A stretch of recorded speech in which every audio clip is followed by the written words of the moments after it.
por los caminos de América. Tendremos una emocionante travesía por nuestra tierra americana. Un desfile apasionado por cada uno de los diversos países latinoamericanos. Argentina, Bolivia, Brasil, Colombia, Cuba, Chile, Ecuador, Panamá, Paraguay Uruguay. y Venezuela, entre otros. Música, Literatura, folclore, geografía, historia. personajes, Toda una gama infinita de lugares, escritores obras literarias. que nos posibilitan acercarnos un poco más a nuestros hermanos latinoamericanos. Recuerda, por los caminos de América. Muy buenos días, sean bienvenidos nuevamente a nuestro programa Por los Caminos de América. El programa que se emite desde la ciudad de San José del Guaviare, Puerta de la Esperanza Colombiana para el mundo, a través del dial de Juventud Estéreo 104.7, emisora comunitaria que siempre estará de moda. Enviamos un fraternal saludo a todos los miembros de las instituciones educativas de nuestro departamento y especialmente a la institución educativa Santander. Y aprovechamos el espacio para enviar un saludo sumamente especial a los estudiantes del colegio Elsa Borrero de Pastrana, de la ciudad de Bogotá, Distrito Capital, grado quinto C, con la docente Diana Paola. Un cordial saludo para Brian Gabona, David León, Sebastián Barrios, Juan David, para Angie, Amy, Juanes, Matías, Ariana, Emilia, estudiantes que se han comprometido con la conquista del conocimiento al escuchar nuestro programa Por los Caminos de América a través del canal de YouTube Camilo de la Serna. Un abrazo fraternal aquí desde la ciudad de San José del Guaviare. Mi invitación: hay que seguir adelante a pesar de las dificultades, de los tropiezos que tengamos en nuestra vida personal y especialmente en la vida académica. Siempre debemos pensar que somos triunfadores, así que un abrazo fraternal para estos chicos de la institución Elsa Borrero de Pastrana. Y de antemano enviamos un saludo a Natalia Loreley González en la ciudad de Bogotá, fiel oyente de la programación de nuestra emisora y especialmente de nuestro programa Por los Caminos de América. Hoy nuestro programa estará dividido en dos partes. La primera parte estaremos hablando sobre la crisis del orden colonial en América Latina y la segunda, la contaminación marina, causas y soluciones, ya que el pasado 28 de septiembre se llevó a cabo en el mundo el Día de los Mares. Así que sean bienvenidos a nuestro programa Por los Caminos de América. Por los Caminos de América presenta Aventuras Virtuales de la Historia.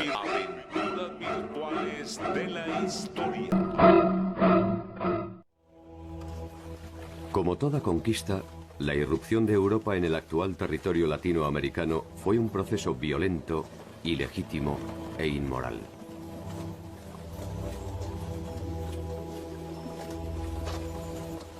Una mirada tradicional explica los 3 siglos de dominación a partir de la ventaja tecnológica del invasor.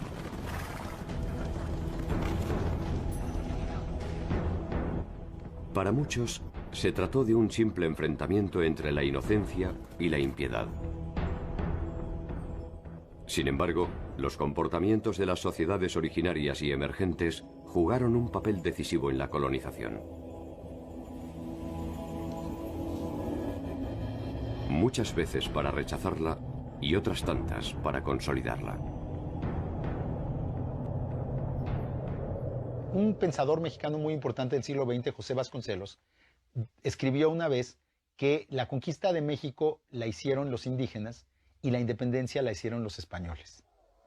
Esa frase es claramente irónica, pero tiene mucho de verdadero, ¿no? Realmente, como hemos visto, el ejército que conquistó Mexico Tenochtitlan y que destruyó el poderío mexica fue un ejército mayoritariamente indígena.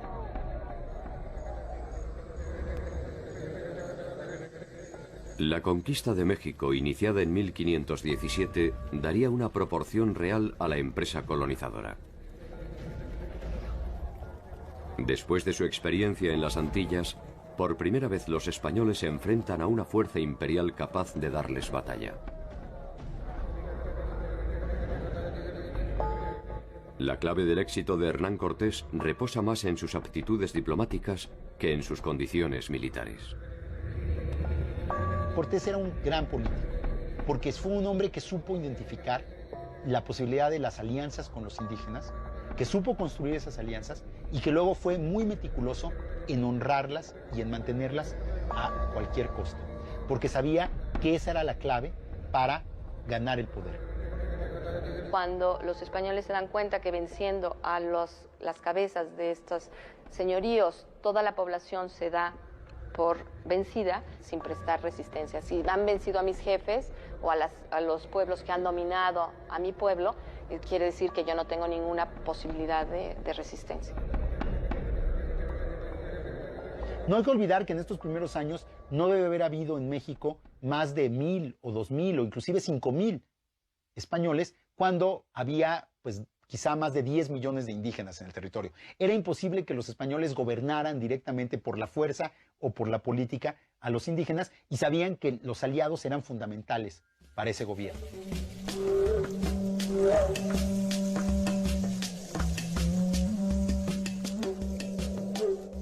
Podría resultar extraño que tamaña desproporción no haya desembocado en una resistencia más decidida y se haya reducido a esporádicas rebeliones.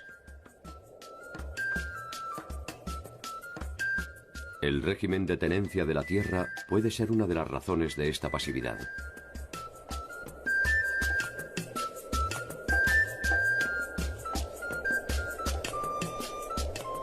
A los pueblos mesoamericanos les era muy preciado quedarse en la tierra que habían trabajado por milenios, pero realmente milenios, sus ancestros, y por lo tanto querían quedarse en los territorios que eran y aceptaron la subordinación. Las tierras de los indios eran inalienables. Por eso que además el sistema no es un sistema feudal, porque otra de las cosas que no podía hacer era quedarse con la tierra de los indios. Lo hacía ilegalmente, pero legalmente no podía. Estos primeros 50 años establecieron una tensión constante entre las aspiraciones de los reinos europeos y las realidades que en Latinoamérica encontraba la avanzada colonizadora. Lo que hubo a lo largo del siglo XVI fue una negociación entre los españoles y los indígenas para ver cuántos privilegios iban a conservar, de qué manera se iban a conservar, cómo se iba a gobernar la Nueva España respetando a los pueblos aliados. Conforme los españoles fueron ganando fuerza, fueron respetando menos a los aliados. Y conforme obviamente los aliados se fueron debilitando, fueron perdiendo muchos de los privilegios que tenían. El sistema de gobierno, de alguna manera, tenía que regirse por un cuerpo de leyes. El rey no podía manejar esto, ¿no?, en forma personal. Hacía un consejo, como hay otros consejos en España, un consejo dedicado exclusivamente a los asuntos de Indias. El Consejo sugiere, el rey decide, y los funcionarios coloniales intentan cumplir las leyes, atendiendo las demandas crecientes de quienes viven en América. Os espanhóis não se intimidaram em criar instituições locais na América, enquanto que os portugueses, nesse sentido, foram muito mais centralizadores. Mas na medida em que eles criaram instituições locais na América Espanhola, eles possibilitaram que os criolhos, né, se formassem localmente, participassem de uma vida cortesã nas cortes vice-reinais, enquanto que os luso-americanos demoraram para desenvolver formas de sociabilidade de tipo europeu. Imaginar que dos mundos tan diferentes podían funcionar sin conflictividad transforma la empresa en una cruzada irracional.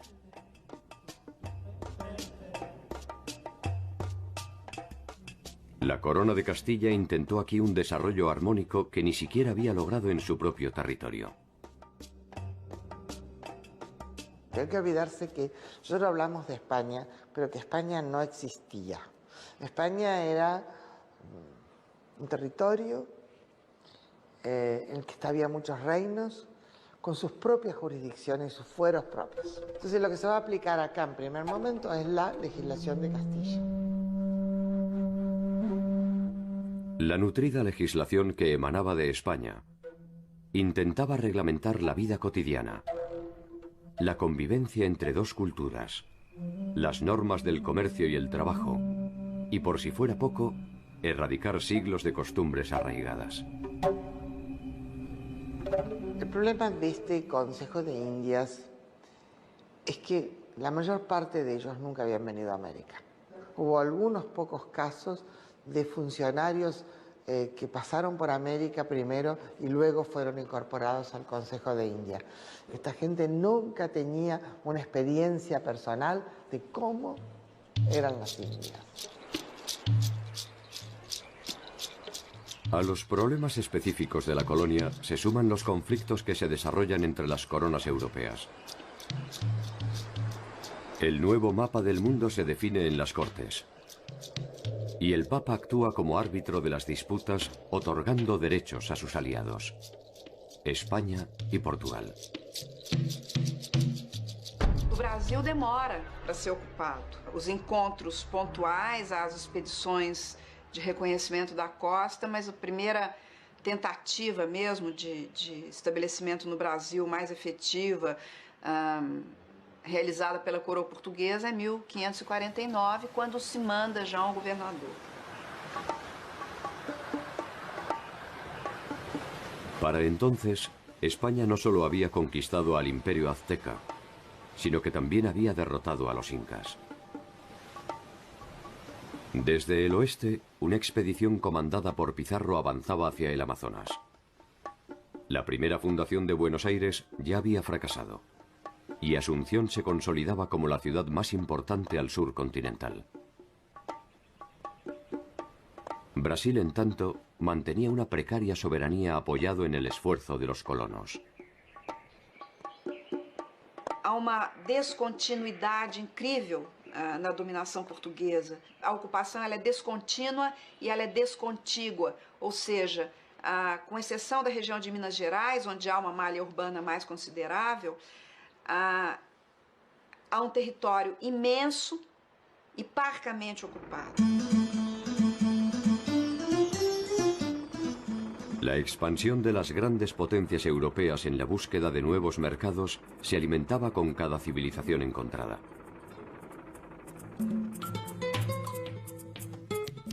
Cada una de ellas despertaba una ilusión de riqueza que convocaba a los mercaderes del mundo deseosos de participar en el reparto de utilidades. España y Portugal poseían la llave de este mundo de abundancia. Não há projeto racional de financiamento da empresa colonizadora, mas há uma combinação de iniciativas privadas e dinheiro do Estado. El descubrimiento de América se realiza por el financiamiento de muchas personas en Europa. En realidad, con el descubrimiento de América hemos financiado el renacimiento europeo y tal vez España ha sido el país menos beneficiario. Han sido más los ingleses, los holandeses, los belgas, los alemanes, los italianos.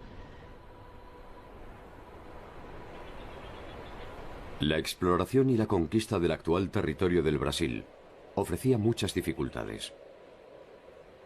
Y hasta el momento no se había encontrado ningún reino que se acercara siquiera a la magnitud de los hallazgos españoles.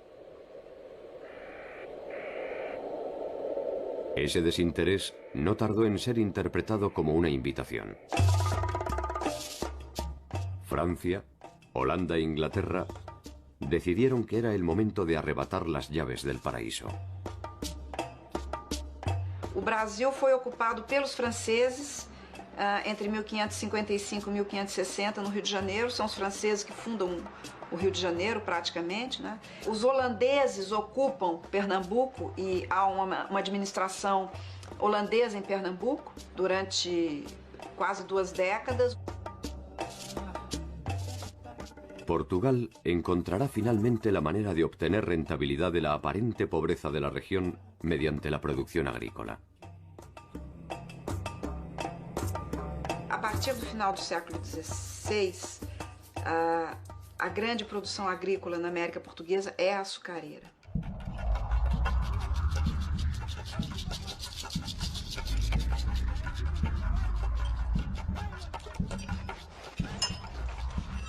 El tráfico de esclavos fue otra de las fuentes de ingresos primordiales de Portugal y de otras potencias europeas. En 1518 se recibe el primer envío de esclavos africanos hacia América y el comercio no se detendrá hasta 1873, cuando el último de los cargamentos documentados llega al sur de la isla de Cuba.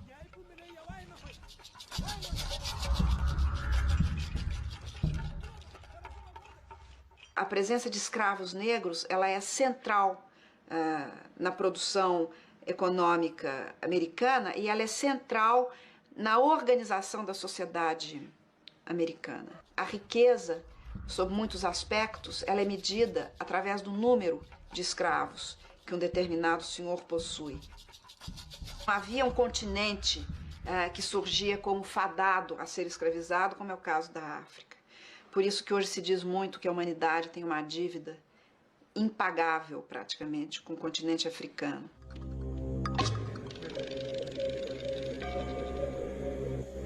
Un poco más de 100 años debió esperar Latinoamérica para que un funcionario colonial nacido en el territorio asumiera funciones de gobierno. En 1597, un hijo de españoles, Hernando Arias de Saavedra, Hernandarias, asume el liderazgo del gobierno de Paraguay. Desde el inicio de la conquista de la Cuenca del Plata, la resistencia de guaraníes y tupís puso en vilo tanto a la corona española como a la portuguesa.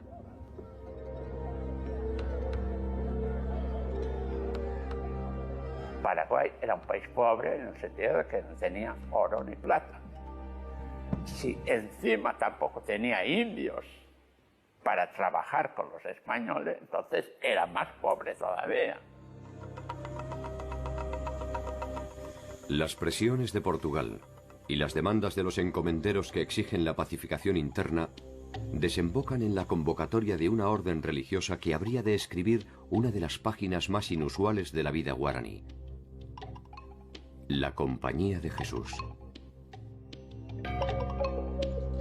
La Compañía de Jesús fue una organización piramidal que obedeció directamente al Papa al margen de las coronas. Era una compañía internacional y llega a América traída por una inquietud de Hernando Arias de Saavedra, gobernador del Paraguay.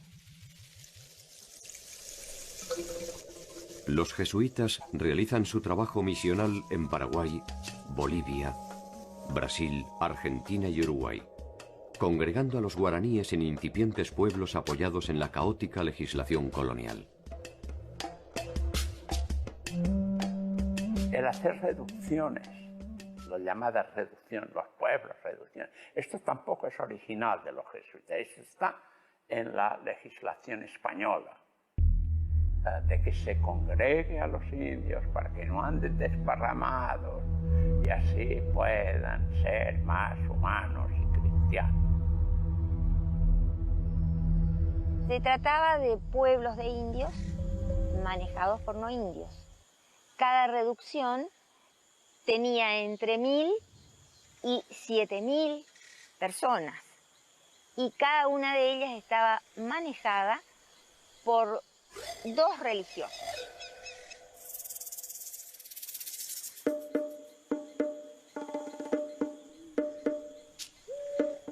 La experiencia jesuítica ha convocado innumerables debates. Más allá de su indudable éxito, las razones profundas de su emplazamiento y la aceptación de los indígenas del régimen reduccional pueden explicarse como parte de un complejo esquema de negociación que incluyó exenciones tributarias, acceso a herramientas y protección ante los abusos. En los 10 primeros años, a partir de la conversión, se estaba libre de pagar este tributo, lo cual era un atractivo para el indígena de decir, bueno, yo me hago cristiano, pero durante 10 años no voy a pagar todavía tributo. Las sociedades nativas encuentran en esta combinación de intereses una forma de supervivencia ante la invasión. Y poco a poco se agrupan en torno a las misiones estableciendo una armónica convivencia. Lo que se pretendía con la excusa también de cristianizarlos y de hacerlos más civilizados era reunir a los indios para el trabajo. Esta era la verdad. Se trató de un sistema social y político cerrado, pero con una salida económica muy fuerte. Las misiones crecieron exponencialmente, y lo que en apariencia era una solución para el problema de la mano de obra nativa, derivó en un enfrentamiento con los encomenderos españoles. Los encomenderos en un primer momento pensaban que al final estos indios iban a caer en sus manos y se dieron muy pronto cuenta de que no. Y no solamente no caían en sus manos, sino que llegaron a formar lo que a veces se ha llamado una república autónoma. Pero eran verdaderas ciudades totalmente planificadas, a diferencia de las hispanas, que eran caseríos sin planificación. En el momento justamente de la expulsión, en Santana habían 4.800 personas, en Loreto 7.000, en San Ignacio 6.800, Asunción, que era otra gran ciudad hispana, 2.000. Y en Buenos Aires, la más grande de las ciudades hispanas, 5.000. Con los jesuitas de esta época, con las reducciones que ellos empiezan, basados en la legislación española, basados en que también es un método para la misión, pero llevando el derecho a un nivel de radicalidad a lo cual los españoles no estaban acostumbrados, entonces hacen reducciones de indios para que puedan vivir por sus propios medios. Y con eso demostraron que estas sociedades indígenas tuvieron un grado de desarrollo, bueno, 10, 100 veces superior al propio español criollo. La experiencia jesuítica nunca alcanzó ese grado de eficacia en otros territorios. Cada una de las versiones de Latinoamérica imponía sus propios sellos a las formas de organización. En el territorio andino, una figura distintiva iba a marcar los límites de la dominación colonial: el curaca.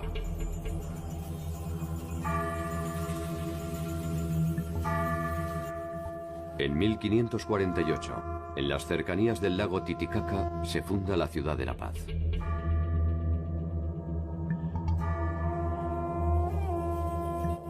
Los garantes del equilibrio andino eran los jefes regionales o curacas, que actuaban como nexo entre el mundo colonial y el indígena. Este contrato de convivencia se había establecido a partir de la derrota del Imperio Inca e incluía principalmente a los jefes que habían prestado su colaboración a los conquistadores. La bisagra típica que había en el Estado colonial era que estaba entre la llamada República de Indios y la de República de Españoles. En unas partes llamaban cacique, en otras llamaban curaca. Estos eran los que tienen autoridad fuerte dentro del pueblo originario, y estos eran un puente, efectivamente, entre los dos. Los curacas se encargaban de cobrar los tributos, de recolectar la gente para ir a la mita, y a cambio de eso recibían un 5% de los tributos. Ellos no pagaban tributo, tenían derecho a la educación en la escuela de caciques, porque a los curacas se los denominó erróneamente caciques, trayendo la palabra desde el Caribe. Por ejemplo, en los testamentos se ve que tienen casas, haciendas, pequeñas haciendas, cuadros, muchas pinturas, es increíble la cantidad de pinturas, a veces hasta libros, mulas. Muchos manejaban el transporte de las mulas. Una de las principales fuentes de ingresos del gobierno español es el tributo. Cada uno de los miembros de la comunidad debía pagar al rey una suma de dinero anual.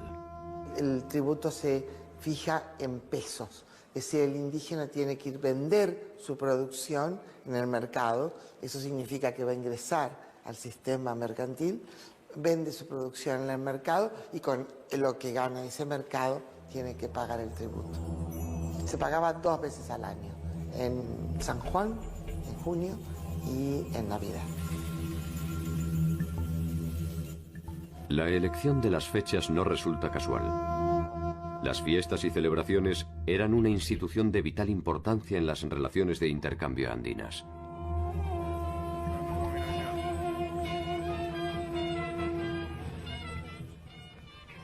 Los españoles les otorgaron una nueva significación simbólica, pero las mantuvieron como un instrumento de recaudación de bienes y servicios.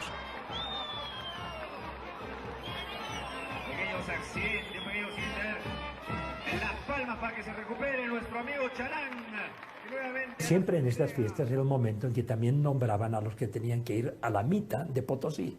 Es decir, que llegaba allá y empezaba a recoger los tributos, y además de recoger los tributos, sabía quiénes tenían que ser los mitayos, los que tenían mita, es decir, que tenían turno para ir a Potosí. La mita era ya una práctica de trabajo forzado, de trabajo obligatorio, ya en el Imperio Incaico. Cuando los españoles llegaron, lo que han hecho es perfeccionar esta forma de trabajo. Los mitayos en algún caso tenían que recorrer hasta 600 kilómetros para llegar a Potosí. Venían cargados con toda su familia, con ropa y con todo su alimento para un año, porque con los 2 reales que recibían de la corona no podían subsistir.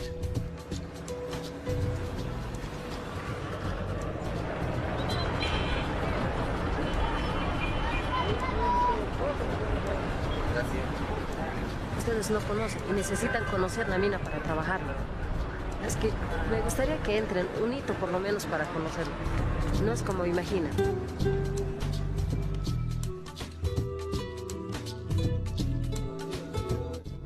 La designación de los mitayos se transforma en una fuente de conflictos.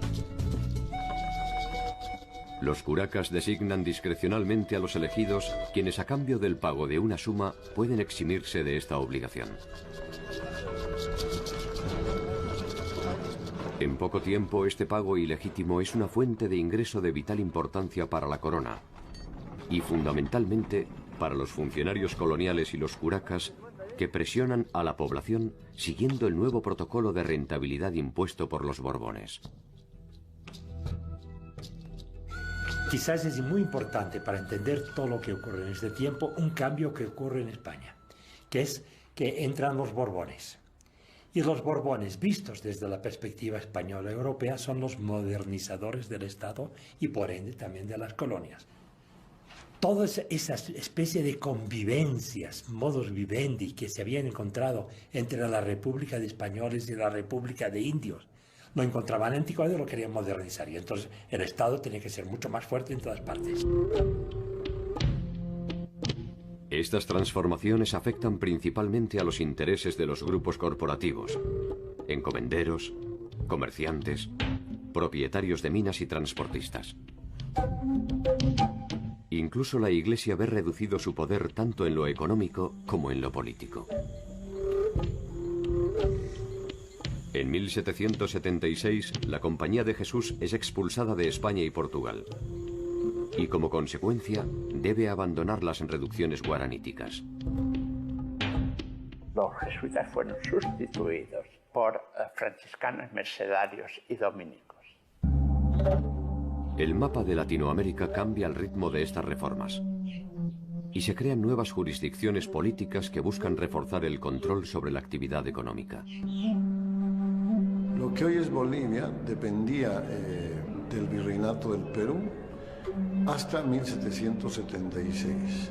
Desde 1776 hasta el inicio de la Guerra de la Independencia dependía del Virreinato de La Plata, cuya capital era Buenos Aires. El territorio andino queda dividido en dos regiones, una que responde a los intereses de Buenos Aires y la otra a los de Lima. Los convidados de piedra de estas transformaciones son los grupos originarios. Hacia 1730, en los Andes, se multiplican las protestas contra las nuevas reglamentaciones. Poco a poco estas demandas se intensifican ante la indefinición de las autoridades, que están lejos de imaginar la futura escalada de violencia que pondrá en riesgo el sistema de dominación español.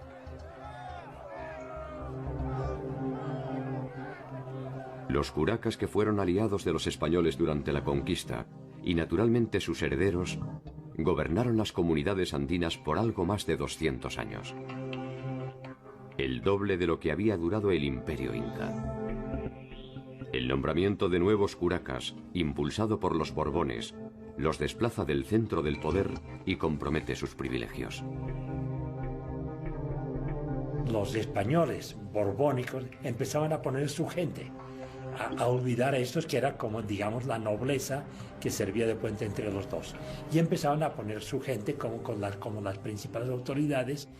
Llegó lo que aquí se empezó a llamar los caciques intrusos. Los caciques le daban distintos nombres que no respetaban esta autoridad de este estilo. Todo eso creó un montón de revueltas en distintas partes de resistencia a la manera en que se vivía, tanto en los indígenas como también en algunos españoles. Hubo una serie de rebeliones en todo ese tiempo. Estos nuevos curacas carecían de legitimidad histórica y geográfica y eran elegidos por los españoles según su propia conveniencia.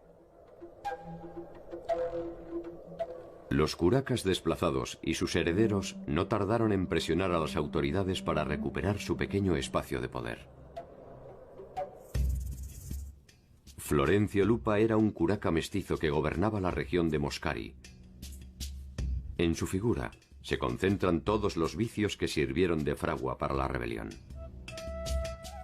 Su situación patrimonial se sustentaba en una administración despótica, que incluía otra de las prácticas lucrativas que había instaurado la corona: los repartos.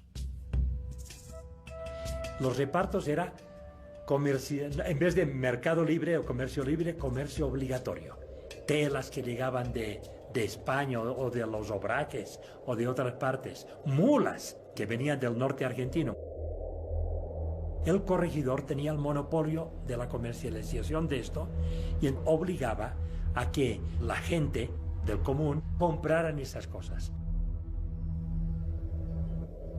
A los tributos excesivos, la discrecionalidad de la designación de los mitallos, las usurpaciones de tierras, la presión de los repartos forzosos y la crisis de la legitimidad cacical, se sumaría un nuevo foco de conflictos. La población andina estaba obligada a pagar un tributo a las iglesias y a correr con los gastos de las celebraciones religiosas. Los Borbones reducen estos aportes, y los curas en represalia suspenden algunas de las fiestas y presionan a los indígenas para que continúen pagando. Dionisio Cortés, uno de los curas de la región norte del Potosí, llegará incluso a encerrarlos y castigarlos con azotes ante la negativa de continuar aportando al mantenimiento de la iglesia. La audiencia de Charcas es la receptora de los reclamos indígenas e intenta mediante sus fallos aplacar el descontento generalizado. Algunos curacas históricos son restituidos a sus puestos, contrariando incluso las disposiciones de los corregidores. La población queda encerrada entre esta suma de conflictos de poder. Porque los indígenas justamente aprenden muy rápidamente a ingresar a la justicia, al sistema jurídico. Rápidamente aprenden a pleitear y ellos defienden muy hábilmente sus tierras con sus derechos, porque lo que va a aceptar España es la tradición oral que ellos transmiten. El 25 de marzo de 1778, Joaquín Alós asume el cargo de corregidor de la convulsionada región. Los indios de Moscari presionan a las autoridades para destituir a Florencio Lupa. Muy cerca de allí, en la localidad de Macha, se produce una protesta similar.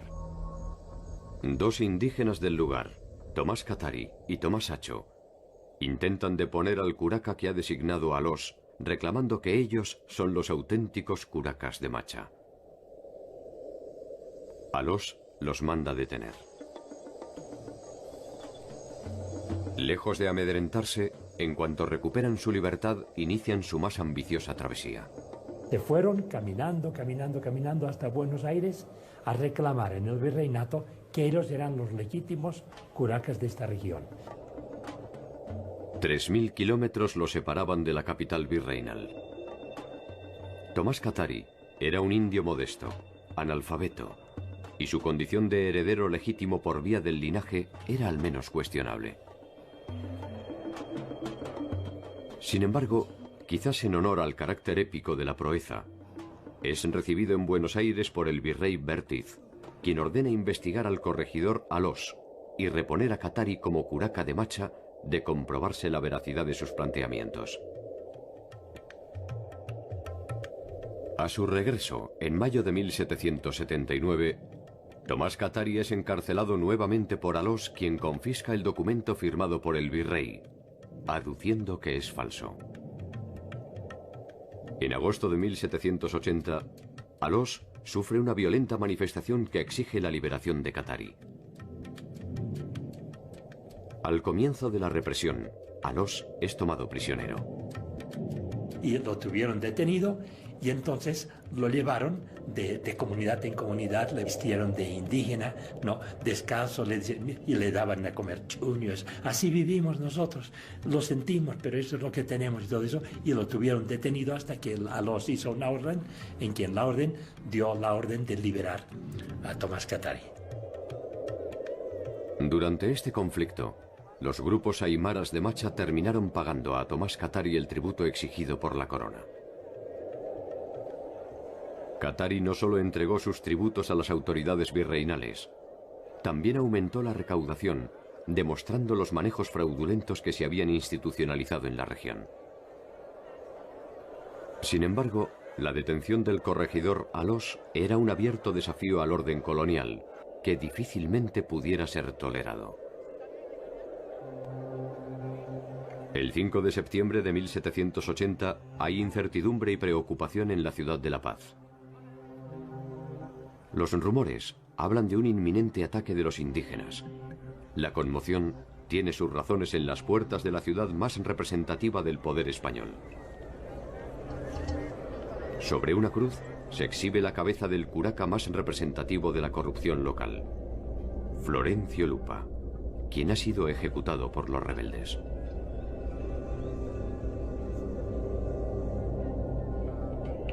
Ante el temor y el desconcierto de las autoridades españolas, Tomás Catari es detenido nuevamente.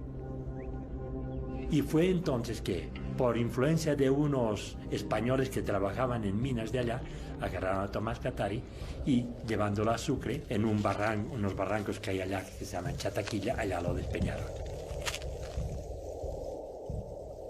La muerte del líder llevaría una espiral de violencia a la región. Sus hermanos Dámaso y Nicolás Catari se enfrentan ahora abiertamente con el régimen. Los españoles pierden el control territorial, abandonan las haciendas, se refugian en iglesias y ciudades y los indígenas armados controlan la región norte del Potosí. En la cuaresma de 1781 le llegará el turno al padre Dionisio Cortés, que es asesinado aparentemente por órdenes de Dámaso. Decenas de curacas fieles a las autoridades también son asesinados. Una semana después, Otro grupo de indios irrumpe en la iglesia de San Pedro de Buenavista y mata a más de 200 personas que se habían refugiado en el interior, incluyendo al sacerdote. Los hermanos Katari avanzan sobre la ciudad de La Paz y establecen un sitio desde las laderas de los cerros en abierto desafío al gobierno español. No muy lejos de allí, Cuzco, la que había sido la gloriosa capital del Imperio Inca, vivirá un episodio similar. A medio camino entre Cusco y el lago Titicaca hay un lugar llamado Tungazuca, que es una hacienda cuyo propietario de esta hacienda era el cacique José Gabriel Condorcanqui. Ese era su nombre. José Gabriel Condorcanqui, que pasaría a la historia como Tupac Amaru II, lidera una protesta similar contra los abusos de los corregidores. Así como este Tomás Katari era relativamente pobretón, no era un ricacho, pues él era un señor de esos así, había estudiado en el colegio de los jesuitas, no el para hijos de caciques, sino el de los españoles.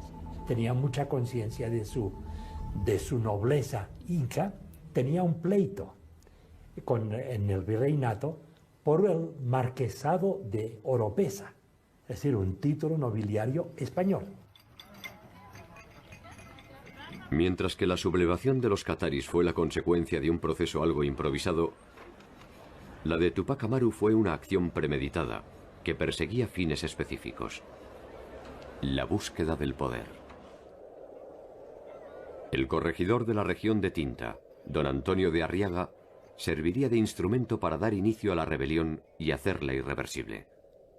Fue el día 4 de noviembre del mismo año, del 1780. Tupac Amaru, que hizo toda una gran fiesta en su finca de Tungazuca, invitó al corregidor. Cuando se estaba yendo, le hicieron una emboscada allí a la salida de ahí y lo trajeron detenido, preso ya, y empezó a hacer un juicio a Arriaga por las cosas que había hecho contra su pueblo.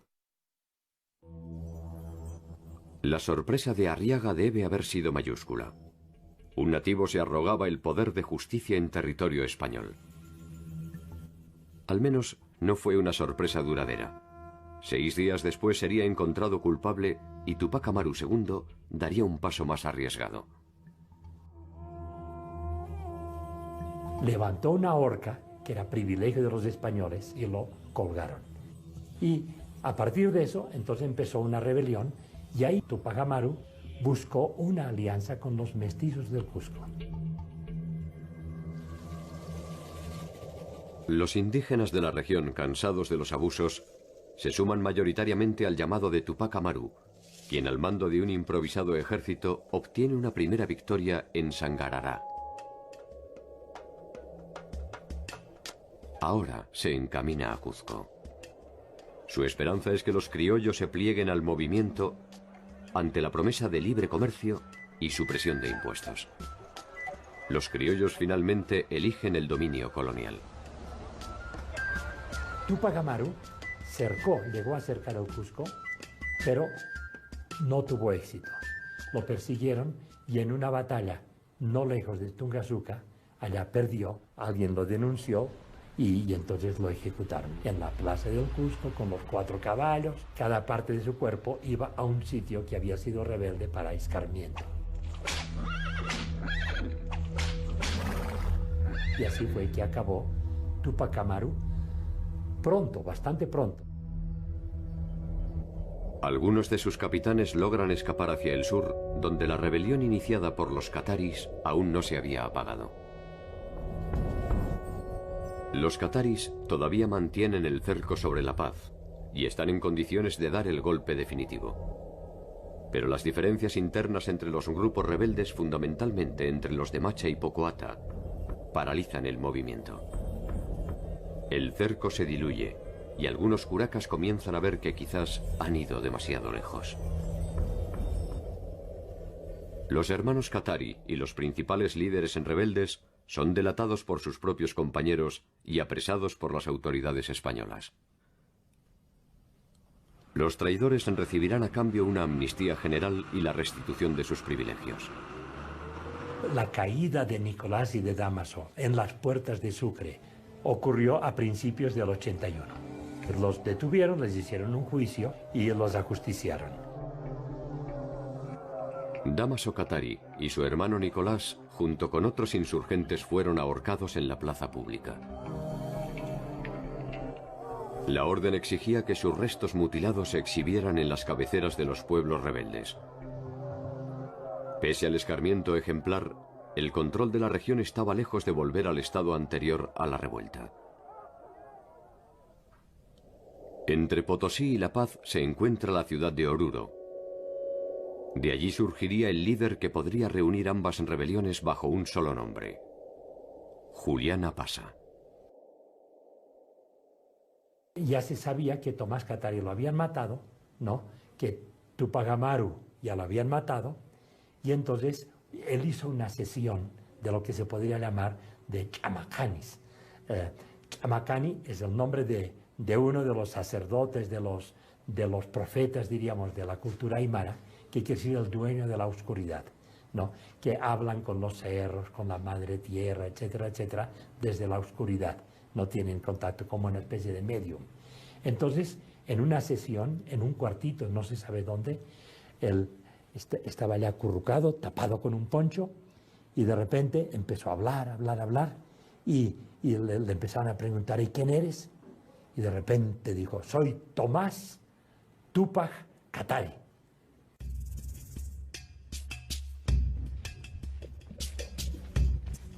Túpac Katari irá directamente al corazón del poder e iniciará un nuevo sitio de la ciudad de La Paz. Desde el norte, las fuerzas supervivientes de la rebelión cuzqueña, al mando de Andrés Túpac Amaru, se sumarán al poderoso cerco. El joven Andrés también tendrá a su lado una presencia femenina y feroz: Gregoria Apasa, hermana de Julián y también su compañera. Es interesante que aquí en La Paz se dio la fusión, incluso en términos bélicos, de los dos frentes. El que venía desde abajo, desde el sur, y el que llegaba de los que estaban resistiendo como Amarus desde la parte del Cusco. Por un lado el Túpac Katari y por el otro el Túpac Amaru. El Andrés por un lado y el Julián Apasa por el otro. El uno con la Bartolina, el otro con la Gregoria. Y efectivamente fue duro este cerco para la gente, muy duro. Dice que incluso llegaban que ya tenían que comer las correas de sus zapatos. 6 meses duró el cerco que mantenían cerca de 12.000 indígenas y que tuvo inmovilizada la ciudad. Muchos de sus habitantes murieron de hambre y enfermedades. Durante ese tiempo, los aymaras gobernaron la región a su antojo. Sin embargo, no pudieron o no quisieron dar el golpe decisivo a la ciudad. Fuerzas españolas fuertemente pertrechadas llegaron finalmente a la zona y los indios fueron dispersados. Túpac Katari logró escapar a la espera de una nueva oportunidad de recomenzar la rebelión. Hubo un traidor, Incalipes se llamaba, y dijo a los que venían a buscarlo a dónde se había ocultado, y llegaron allá y lo agarraron. Y empezó el juicio de todos ellos. Efectivamente, la solución final fue que también los condenaron a la misma pena de ser descuartizados por 4 caballos, como habían hecho antes con Túpac Amaru. Tomás Katari, Nicolás Katari, Dámaso Katari, José Gabriel Condorcanqui, Micaela Bastidas, Julián Apasa, Bartolina Sisa y Gregoria Apasa son los nombres llanos de quienes pusieron en vilo al poder colonial. Sus motivaciones iniciales fueron diferentes y sus finales apenas se diferenciaron con el grado de crueldad con el que fueron ajusticiados. Cuando sus restos fueron esparcidos por el territorio andino, perdieron sus individualidades y fueron semillas de otros Amarus y Kataris. Aunque quizás no hablaran tan explícitamente de independencia, pero fue una rebelión claramente contra el poder colonial.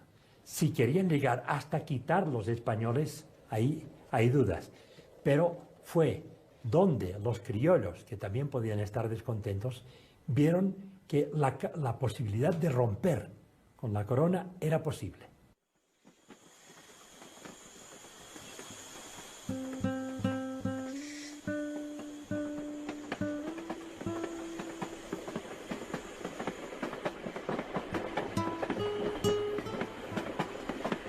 La próxima estación en la historia de Latinoamérica es la de las guerras de la independencia.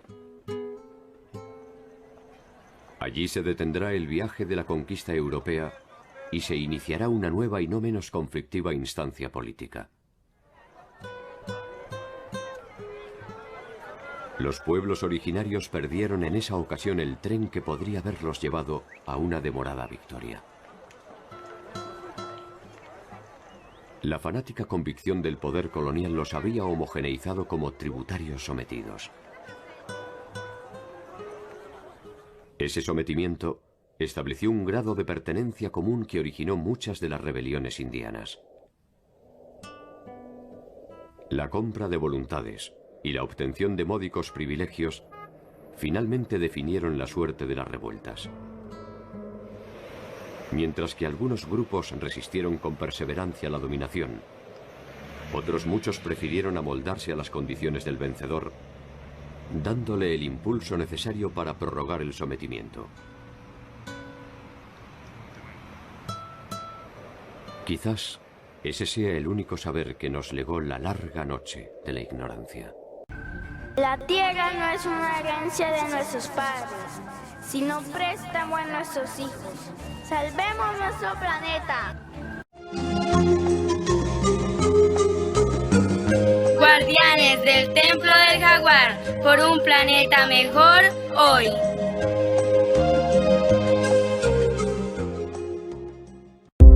Among the world's most pressing ocean and environmental challenges are climate change, marine litter, and preserving biodiversity. And this year's World Maritime theme has been chosen to highlight initiatives intending to address them. Our theme for 2022 is New Technologies for Greener Shipping. It provides an opportunity to promote inclusive innovation, research and development, and technology cooperation, and to showcase solutions for decarbonization and more environmentally friendly shipping. These ambitions will benefit everyone. No one will be left behind. It is not only a theme, it marked a pathway to help implement the United Nations 2030 Agenda for Sustainable Development, which set out 17 Sustainable Development Goals, or SDGs, especially SDG 13 on climate change, SDG 14 on sustainable use of the ocean, seas, and marine resources, and SDG 9 on industry, innovation, and infrastructure. But above all, it is about partnerships and inclusive technological solutions reflecting SDG 17, which highlights the importance of partnerships and implementation to achieve all the goals. New technologies for greener shipping opens up a larger conversation about the shipping's direction and how technologies can be harnessed for a more sustainable future. It also provides an incentive to further examine how digitalization and automation can support the shipping. But technological solutions for cleaner, safer, more sustainable shipping must also benefit people. They must consider their impact on seafarers and other marine personnel, including the need for training. So I'm pleased that I am announcing this year's theme to coincide with the first celebration of the International Day for Women in Maritime on 18th May, and to mark this joint landmark. IMO will generate opportunities for discussion on women in decision-making and on skill development in the maritime industry. This will support the just and equitable transition to decarbonization of international shipping and the key role for women in leading change, particularly in the production and uptake of low-carbon marine fuels and shipboard technologies. Throughout this year, IMO will also highlight green shipping solutions across the industry and to provide a platform for sharing knowledge and best practices.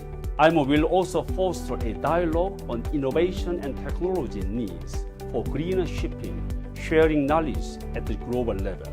To this end, IMO will provide updates on initiatives being trialed and piloted by the IMO established Maritime Technology Cooperation Centers, or MTCCs, and the Green Voyage 2050 Decarbonization Project and the Blue Solutions Project.